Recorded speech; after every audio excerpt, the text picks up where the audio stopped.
man. Yo. It's Dre here, Senior Season Podcast. I'm here with Joey Fico, Ryan Burt, and Fife. So how's it going, boys? Been all right. It's been a long week. Yeah. Yeah. Finally Friday.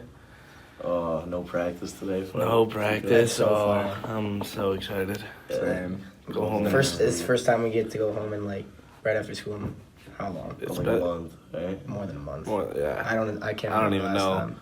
Yeah, no. It's been a minute. It's been tough, not being able to go home right away. Oh my. Or you go And home. then we also don't have to come back later for a 6 p.m. practice. and take Who, the bus. who has a 6 p.m. No, practice? well, I mean, JV's still practicing. Oh, and I that's think tough. they're at 5:30. Yeah, no. Dude, they've been getting screwed. I know. It's Like so I'm like, funny. Chris, you need to ride home, and he's like, I have practice. I'm like, what? I'm like, he's like staying after school from 3, waiting to get on the bus at 5, and then Yeah, they start that's practice at nuts. 6, take the bus back to pads. They don't finish baseball until like 9:30. They get home at like 10. Yeah, Like, no. what is going on? It's nuts. In 9 hours. But like, to be fair, what are we like? What's today? Friday? What are we? 4 days away from our first game?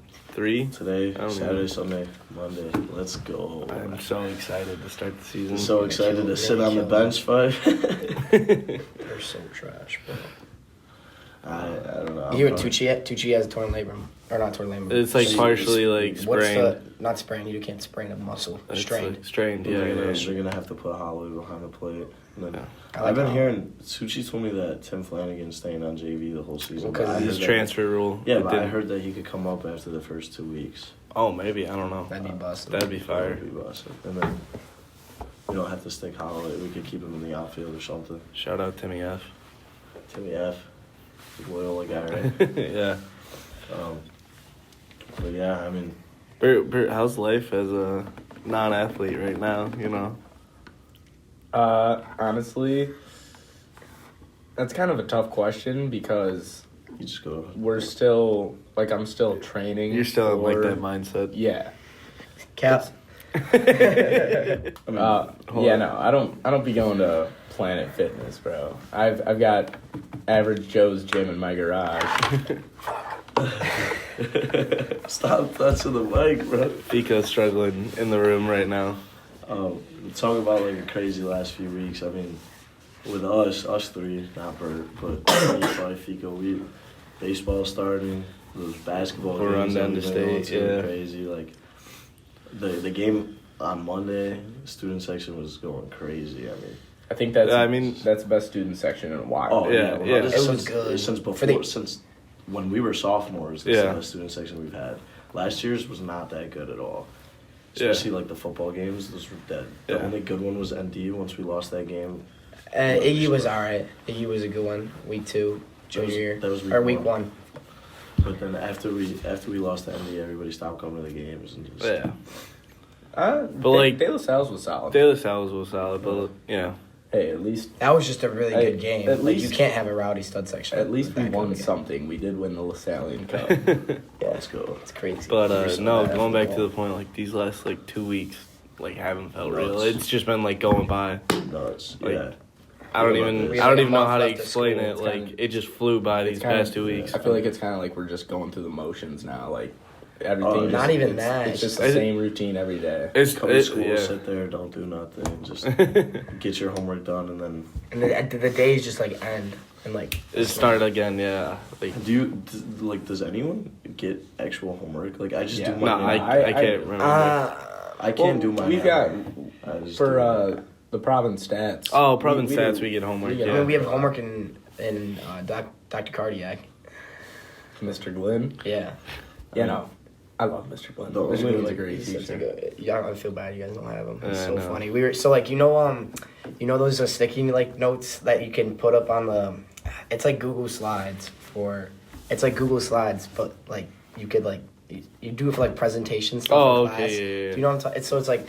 There's 9 people in our class, so there's 9 slides, and we have to like do like write down a muscle and like what's its action, and we're all presenting, and Frank is the last slide, and we just kept deleting it when he goes up, and he just kept having to put it back in and delete it. Mr. Glenn knew what we were doing, and he started dying laughing. It was hilarious. Yeah, I mean, good times. I don't know. I feel like for me, like, there's whole like second semester, like I get my stuff done in class, and then don't have to worry about anything. Like my quizzes, tests, like. My grades did slip just a little bit. You want to talk about breaks? Four classes at the beginning. At the beginning of the semester, yes. But Hey, no, to Bird's point, I remember it was like the start of second semester. He's like, taking a 2-week break, and then I'll lock in. Hey, he locked in. Guess what? I've been locked in. Yeah. But those first 2 weeks. Well, you're talking to the king of academic comebacks right here.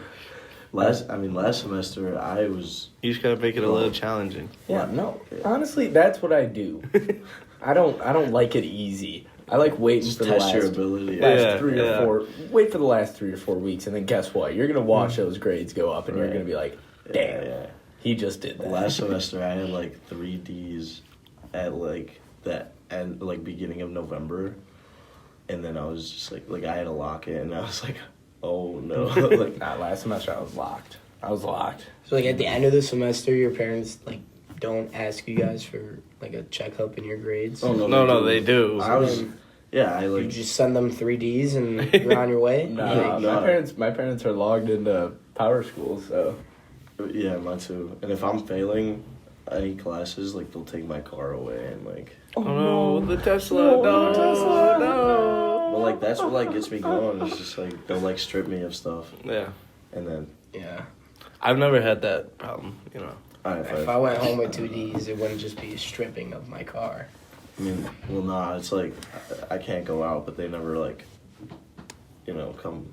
They never follow up on that Yeah. one. I'll just be like, I'm leaving, like, But no, I felt like I remember thinking like hearing about senioritis. I was like, that won't be like, me. yeah, I was like, that won't be me. Like I'll keep my grades up. that stuff's real. Not brother. true. That is Yeah. real. Especially like that's something for me. Like not playing a sport. Like when you don't have to have like I have to have. I have grades to be- so that yeah. I can play.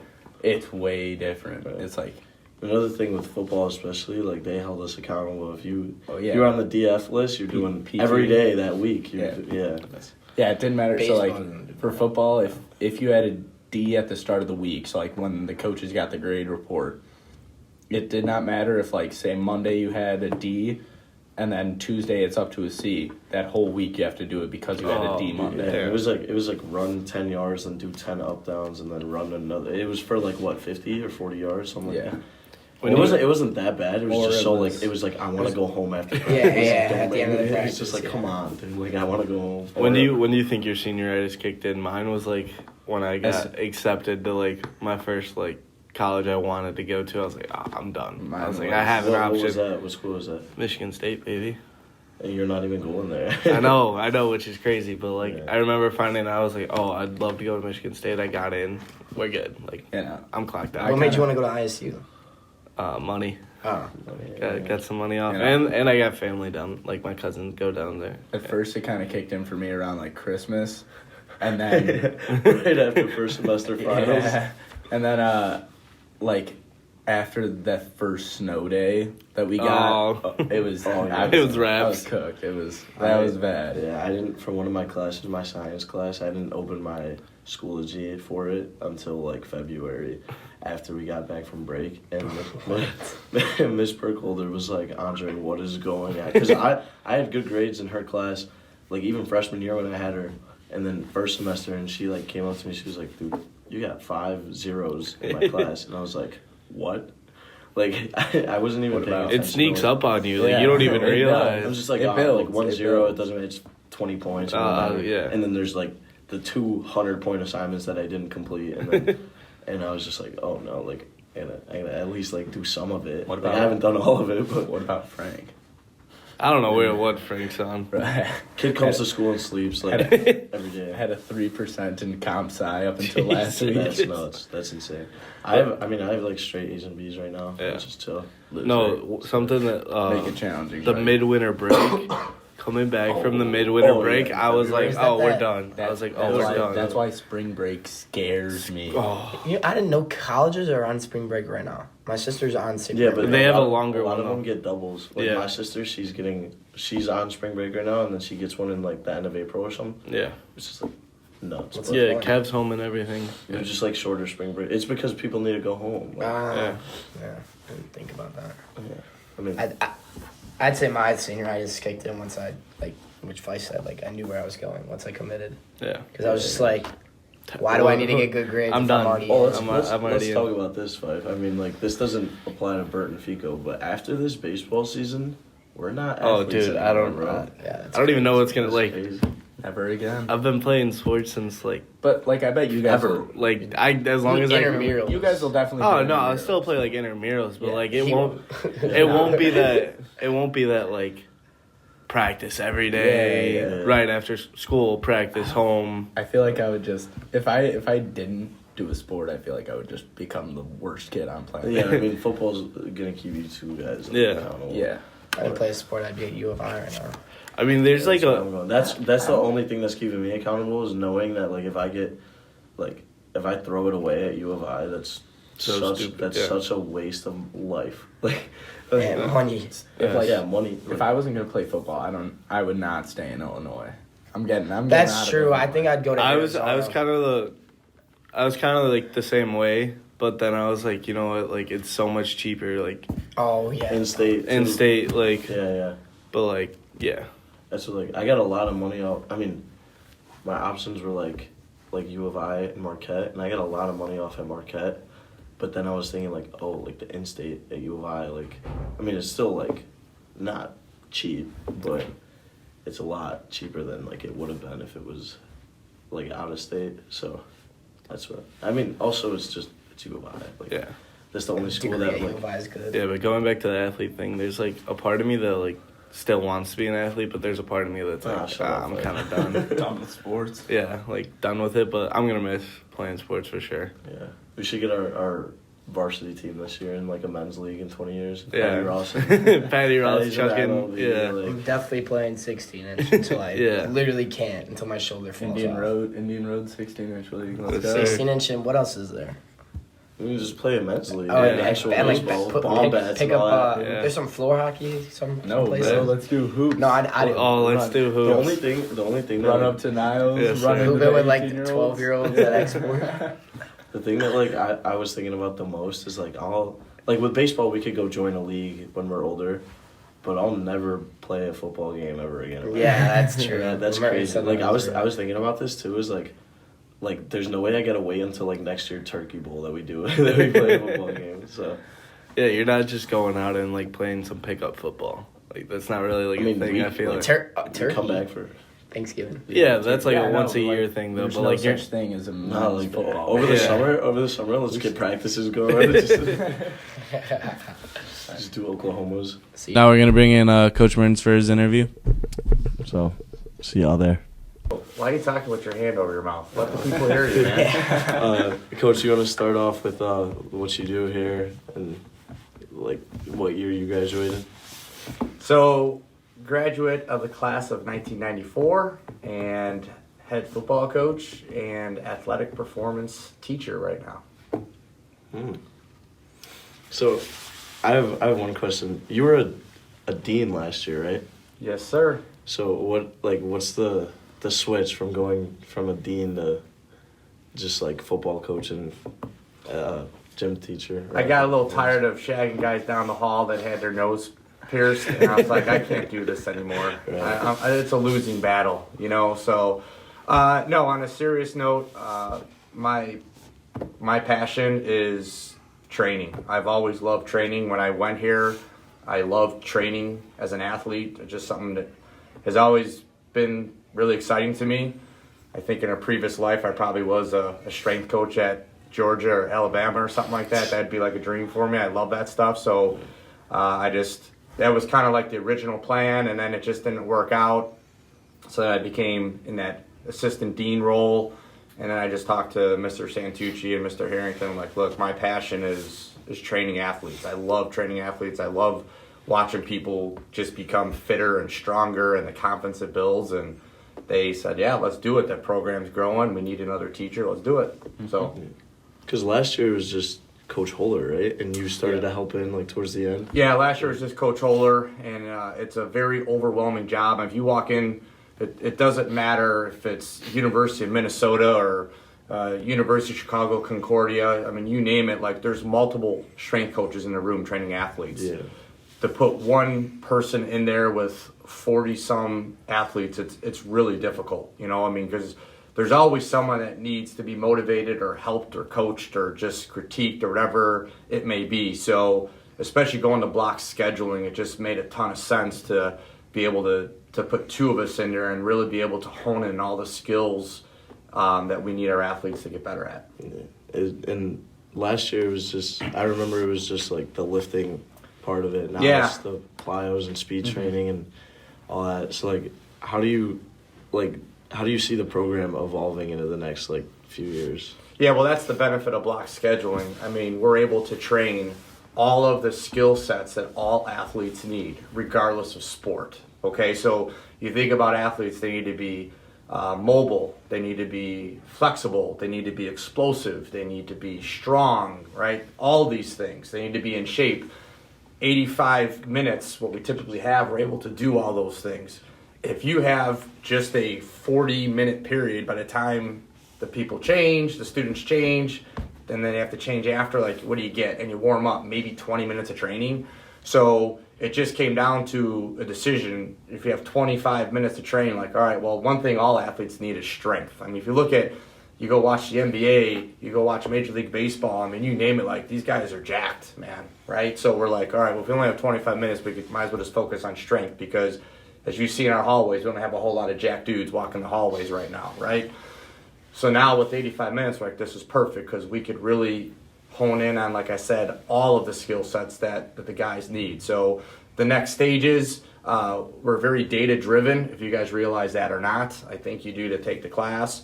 We have some things in the mix to really hone in on vertical jumps and broad jumps and power throwing med balls, and we have a lot of things in the hopper that we're looking forward to bringing to the table next year and just keep getting better and better at it.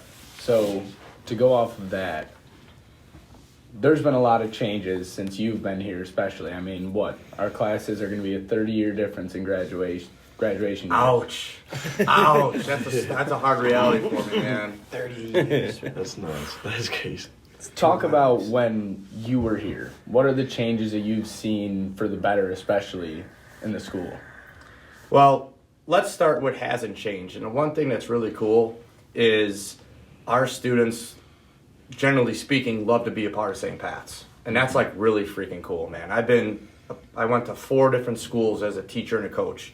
And I can tell you, it really is unique, guys. I'm telling you. Like, does that mean every one of our students loves St. Pat's? No, you're never going to have 100% performance. That's impossible. But overall, like, you guys know it. Like, the Shamrock Pride is a real thing. Mm-hmm. And that is just so cool for me to come back. And like you said, it's been 30 years. Thanks for that, Ryan. To see it still here is really neat, right? So that's one thing that hasn't changed. Now, talk about what has changed. A lot of the faces when I went here, they're all gone. Unfortunately, a lot of them have passed away, and that's part of my why. Those guys had such a huge impact on me in the classroom and on the field, and I know how much they love St. Pat's. And when they passed on and going to their funerals, like, it's sad, right? And it's just like a sad reality of life that you guys will be facing someday, right?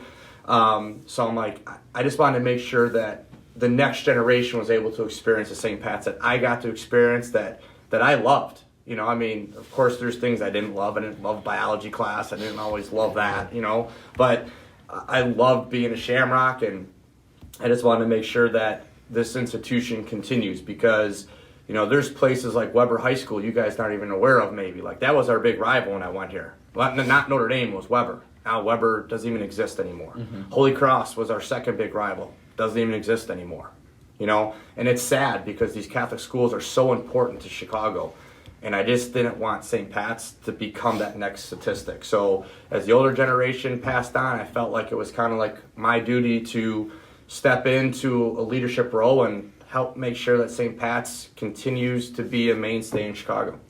So when you got offered to come here, like, how did that even go down? Like, it was just like a call and...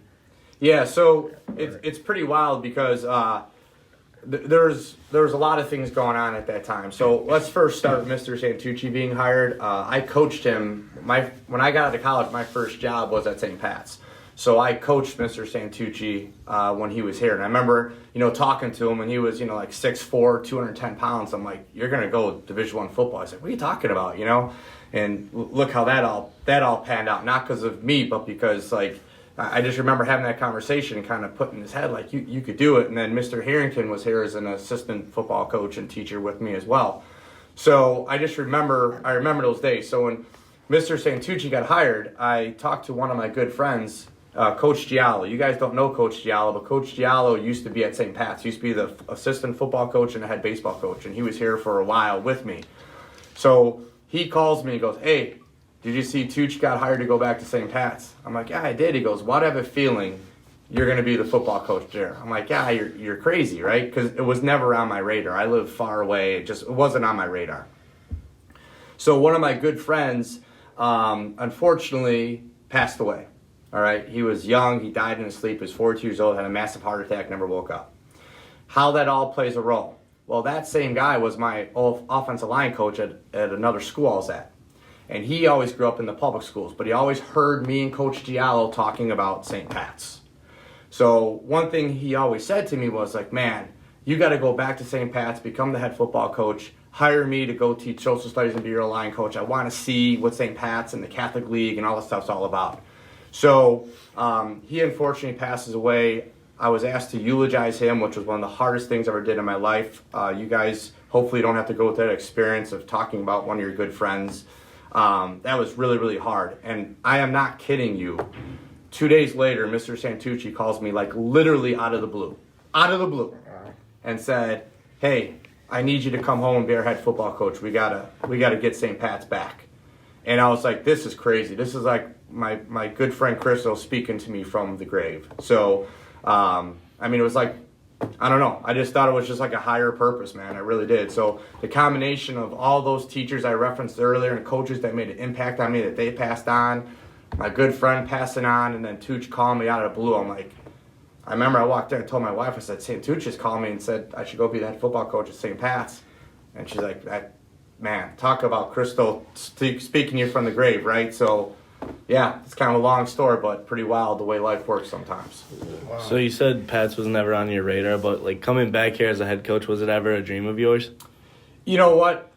I don't know, to be honest with you. I live almost an hour away, so I was just living a different life. Like, I still came to the Green and Gold Gala. I still, my class, we have our own reunions, so we'd get together twice a year and relive all the same football stories. And, do you remember that? All the stuff you guys are going to be doing once you graduate. So it was still a part of my life, but it just wasn't on my radar, No, for no reason, good or bad. It just was so far away, right? I didn't really think about it. So most people in this profession, they go to the public schools to make more money, right? So like I really bucked the trend because I gave up more money to make less money to come here, because I thought there was just, again, a higher purpose. So, sometimes you don't know what's going to fall on your lap. And it just kind of fell on my lap, right? And then I started thinking, Fife, like, man, this is kind of a dream, right? To get to go back, and like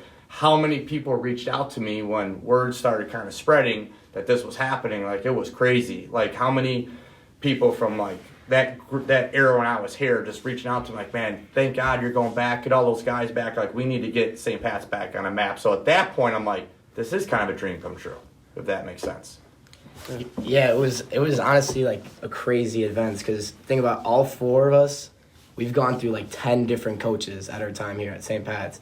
So like for baseball, we had Kaczynski, Hall, and now Haas. And then we had Guerra, Galante, because Galante came back, remember, for sophomore year. And then you. And when you came, we were like, is this guy going to actually stay for 10 years? So we didn't really know. So it was kind of a change for us all. But going back on the fact that, like you said, you go to a reunion and you're reminiscing with their old high school buddies. What's a tradition that you did at high school that's not done here anymore? Wow, that's a good question. Well, Man, a lot of our traditions I can't really talk about, so I don't know if you guys still do them. I'm not really sure. I'll tell you, just to go back on the stud section, our time here, we created that. I don't know if you guys know the history. Yeah, the history behind Coach that. Bailey did it at the pep rally. Yeah, it was pretty We crazy. should talk about that. It was either my sophomore or junior year. All the football players like, hey, we need. It's when college football really started to be college basketball started to really be televised at that point, and you started to see like the Cameron crazies, and that's when that stuff really started to get front and center at that point. So the football players like, hey, why don't we do that for our basketball team? So the football team started coming to support the basketball team, and that's when Coach Curlin was the coach here, and we were in the second deck back then, the balcony. I don't know why we were up there, but that's where we were. It was kind of stupid because you can't even really like see the game or impact a whole lot, right?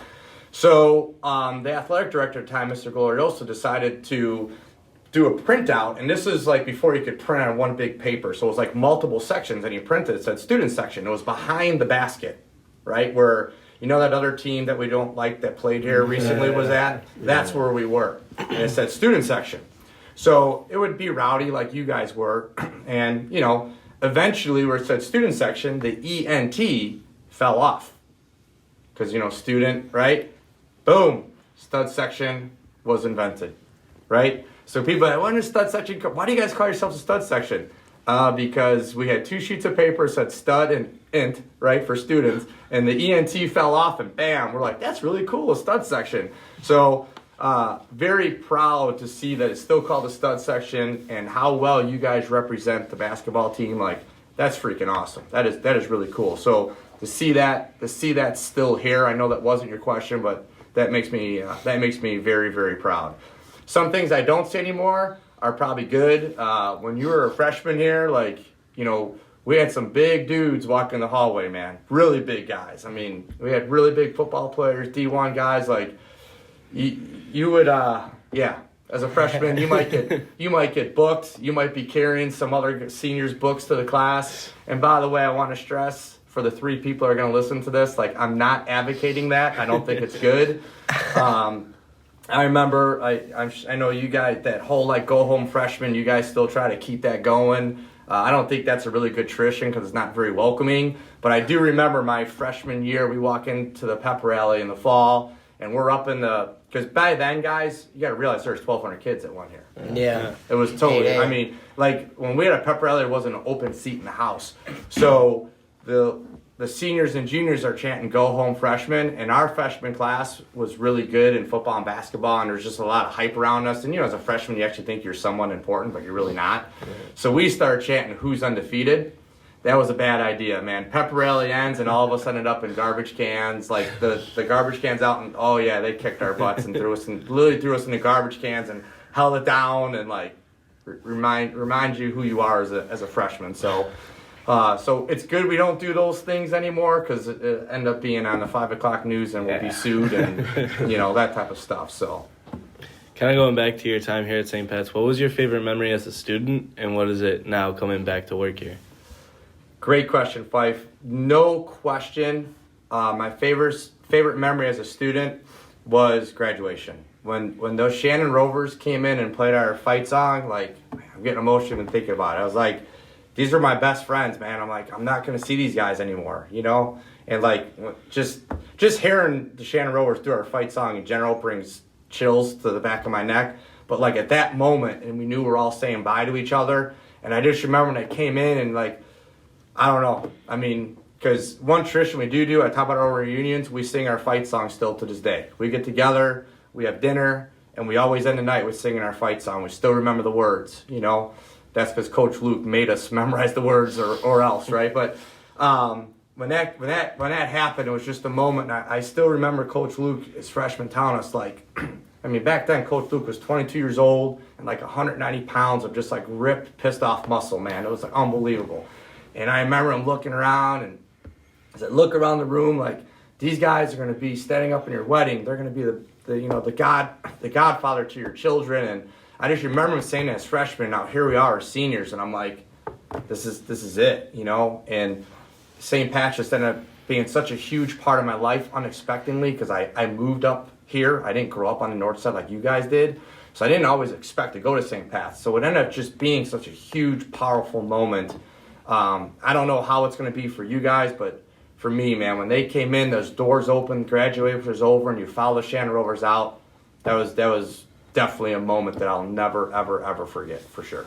Yeah, I mean, I think all of us, right, ushered. Last year. year. Yeah, and even when they went in and we held the doors open for them, I was like, oh my God. I remember having like chills go up my arm. Yeah.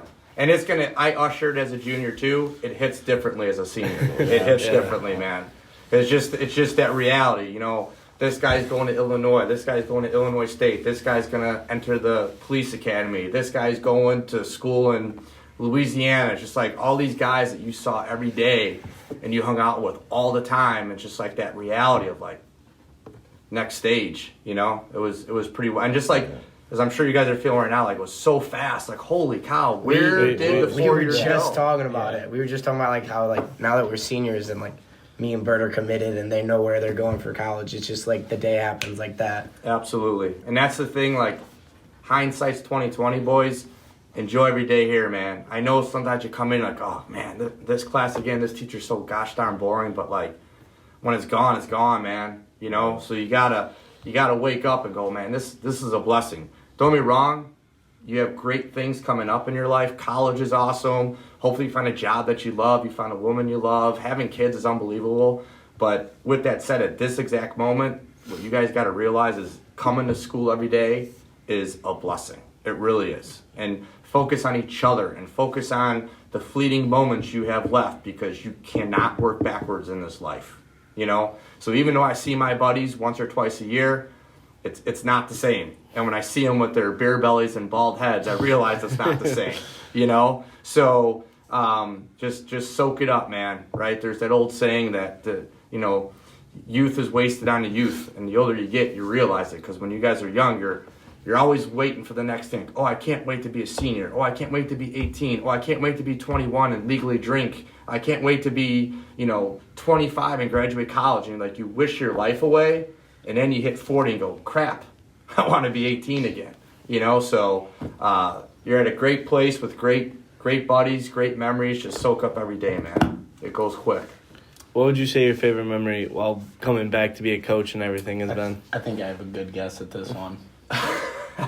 Oh, yeah. What's your guess? Excuse me. What's your guess? Last year, St. Ignatius I was thinking the same thing. Yeah, that was pretty awesome. Like, what was so awesome about that wasn't like, yeah, there's the fact that we're the underdogs, no one gave us a chance, who are these, like all that is 1,000% true. I think the greatest moment for me was just like looking over and just seeing Coach Luke, like a guy that's given 40 years of his life, truly bleeds green and gold, and like I could just see how much that meant to him, and that's like I was so happy for you guys. By the way, Mr. Reardon, I still get mad at him. I said, you better let that student section storm the field. He's like, we can't do it. We're going to get in trouble. I'm like, come on, man. What, are you kidding me? Yeah. So I wanted everyone on the field because that was important. And it wasn't just like the win. I thought it was symbolic, right? It was symbolic. And I think it kind of sent a message that although we're not there yet, St. Pat's is coming back. And we're hungry. And we're going to be better than we ever were. We're not going to just settle for, you have 400 students and declining enrollment and, the neighborhood isn't as good and all that stuff. Like, that was a very symbolic moment, so I really love that. But again, like, just looking over and seeing Coach Luke and what he's meant to me and what he's meant to so many Shamrocks, and he's like, that was the best win of my life. That's what made it so awesome for me. Yeah, I remember going to school and everyone's like, you guys have no chance, brand new coaching staff. People were talking about positions, like people were playing positions they never played before. Yeah.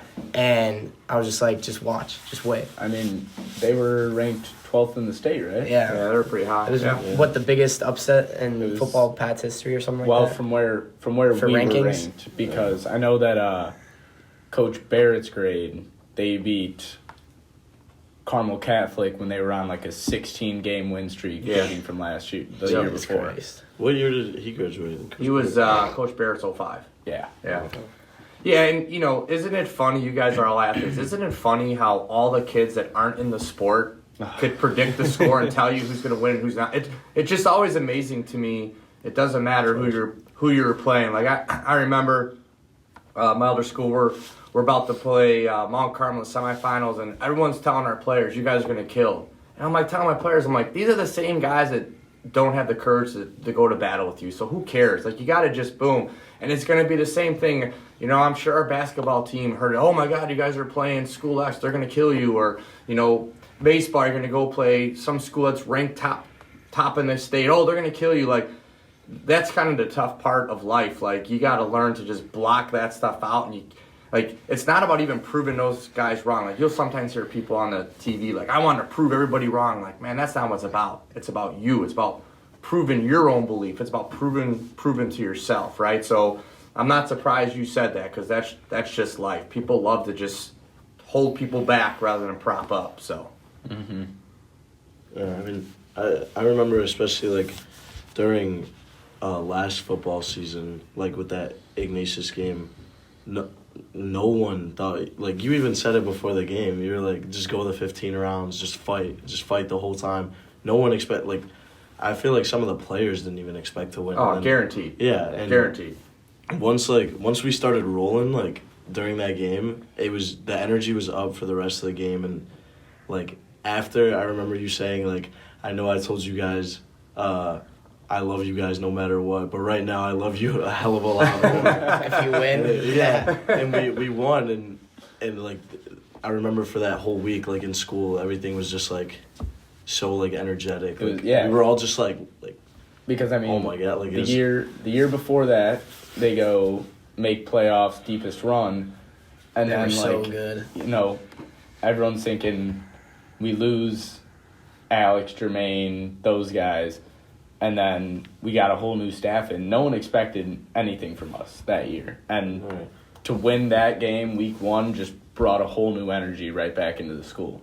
Yeah, there's no doubt that sports are the backbone to schools like this. Good sports programs change the dynamic drastically. You know, good, bad, or indifferent, whatever. Like, our parents, our alums, our students, like, they care if we win in sports. That matters. So to have Mr. Santucci and Mr. Harrington here who get the balance between athletics and academics.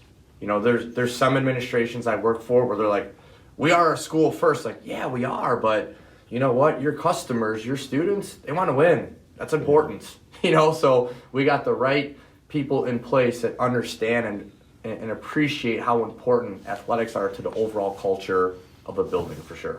Yeah. So, as a coach, do you have any like pregame rituals? Like, I know like players like might listen to music or like eat a certain thing. Do you have that for a coach? I've always wondered that if like That's a coaches good do question. stuff. like, what do you do? Yeah. before the game? What is your pregame? So my pregame ritual is Monster, Cookie, and Heavy Metal. That's my pregame. That's my pregame. Yeah. Monster, cookies, and Heavy Metal for sure. And then I get to the game and have to pee ferociously because that monster. So. And then the pregame speeches, are those off the top of the head when you walk in? I don't or- really give them. To be honest with you, these guys could tell you. I really don't. I just feel like if I have to fire you up with, first of all, if you look at psychology of sports, just so you know if you guys ever get into coaching, pregame speeches don't work. Emotion doesn't work, just so you know. Preparation is what works at the end of the day. And that's proven, right? Like, you know, if you go and you give some motivating speech, like it's been proven that by about like midway through the first quarter, no one even remembers anymore, right? So my thought process is if I have to get you excited for the game, then you did not prepare enough and you don't care enough, in my opinion, because the game is the payoff. So, you know, again, I'm these guys played for me. It may bother them. I don't know. If I have to get you excited, then something's wrong because I know I'm excited. I'm not even the one playing. I'm going to be standing there holding a sheet of paper and I'm excited. So I don't know. I never needed someone to get me really excited for that, right? So it comes down to your training at the end of the day, right? So yeah, I guess I'm not a real good pregame speech guy. So Yeah, I remember the De La Salle game this year. I remember that one specifically. It was nothing but silence until we hit the field. It was just like so quiet off the bus, like in the prayer. Once we did our prayer, and like we went on the field, it was just like silence before that. And I remember sitting there like my whole body was like shaking. Yeah, because everyone knew what that game meant. Yeah. That game was. And I, like my whole body was like shaking just because of like the silence did more than like what a pregame speech would have done, you know? Like it's just like it got you like in that zone to the point where you know like it's live or die, especially with that game. Like, and damn, were we close to overtime. 21-7. Well, yeah, I mean, and you know, hopefully our spring sports don't have to go through this, but that's the thing about sports, right? There's like 2 or 3 plays that change the whole season. You know, basketball. You know, we're battling in the St. Ignatius game, and then we give up 16 points we gave up 14 points in 16 seconds in the St. Ignatius game in the third quarter. You know, like that's tough to rebound from, right? The Notre Dame game week 2, like, I mean, I'm not taking anything away from our opponent, but we just dropped the ball. We gave it to them a couple times, right? Like, it was non-contact fumbles, and then that's tough to recover from. And then there's that, I will critique, that was an absolutely horrible call on Schwabi at the end of the game for roughing the passer. You know, that's a game-changing play right there. So, again, you know, that's changing, right? Like, we hang in that Ignatius game and don't just give away 14 points in 16 seconds. We finish off our rival week 2. Maybe the DSL game looks a little bit differently. Maybe week 4 versus St. Viator looks a little bit differently, right? You know, you go in that Viator game, you're 3-0, you're feeling like really. There's just so much to be said about confidence, and you know we were all shaken at that point, and things happened that we didn't see happen. But that's the beauty of sports. Figuring out how to dig out of that gosh darn hole is the tough part. You know, for baseball last year in the playoff game, we had a freshman. I don't know if you know Jalen. Yeah. But he was playing second, and like he just like the mental side of his game wasn't there, and he made like a massive error, and it like basically like threw the game because it was a play at the plate. Should I tell the story? I don't even remember how it started, but there was like a ground ball hit to him. He didn't field it cleanly, and then he like bobbled it, made an awful throw, safe at the plate, and we ended up losing the game by that one run. Yeah. And like his head just wasn't in it, and I remember how big like our coach was like, "Yeah, that's why your head's got to be in it." And that's also the worst coach of all time. So glad he's going. Whoa. We're not going to go there. Yeah. Cut that. So, yeah, in every sport, it always comes down to that. Like, that's what I love about sports, right? And I love the part of like helping people get past those points, you know, because that's what life's all about. I mean, sports are life. You know, you figure out how to get past and grow from that. Like, we had a bad season this year. These guys know it. I know it. Okay, now the challenge is, how do we not have a bad season next year? How do these guys that are going to go on and play sports at college, what did they learn from it? Because unfortunately, you're going to have way more failures than successes in life. That's just the reality of it. But it's understanding that the failures are the best educational tools that you could have on your way to success. Like, that's the difference maker. If you let failure be your permanent, like, oh my God, we stink, like, well, that's all you're going to be. You know, if you look at it as like, hey, here's an opportunity, you know, the example you gave, like, that's a young player. It's a good player. Like, he should look, hopefully he just learns from that. Like, don't let that moment define you. Instead, let that be your motivation to, you know, come back even stronger. Well, before we wrap it up, we've asked all of our guests who've gone here, what was your favorite lunch while you were here? So, by far, well, there's 2 things. First of all, the French toast sticks in the morning were unbelievable. Okay, Do we have those? They're not there anymore. No. Yeah, We used to have like them, 2 years ago. terrible. yeah. They were- Well, They're all right. the ones we had were unbelievable, and maybe it's just nostalgia that clouds my memory, but man, they were really good. The second thing that we loved is they had these ice cream sandwiches. So it was 2 chocolate chip cookies with ice cream. I know once in a while they resurrect them here, but it's not the same. I'm talking, it was like the really huge homemade, like they made it in-house. So they would bake the chocolate chip cookies here. They'd put the ice cream in the middle. Yeah, we maxed those out, man. Those were really, really good. That was pretty much, otherwise I just brought my own lunch because Everyone says that. cafeteria food. Although I know you guys may not agree with this, it's substantially better than when I went here. But our ice cream sandwiches and French toast sticks were better than what you guys get. You guys get these fancy burrito wraps and stuff. Like Those are so good. Those Come are on good. now. Those I are mean, good. Man, We those have a like pretty every good day. lunch. I don't know. yeah, you guys are pampered, man. I like the pasta. The pasta's The best pasta thing. bar, yeah. The pasta bar is key. Yeah, It's the best. yeah. It's just like $30,000 for one lunch now. Yeah, that's such is life. You'll see when you're not living with your parents anymore. You go buy your own groceries. You're gonna see like, oh man, food's expensive. Right now, you just eat it and don't think about it. So, Yeah. Well, thank you for coming on. Thanks for coming on. It's been Thank great. you, Coach. all right, fun talking with you guys. Yeah, thank you. Thank you.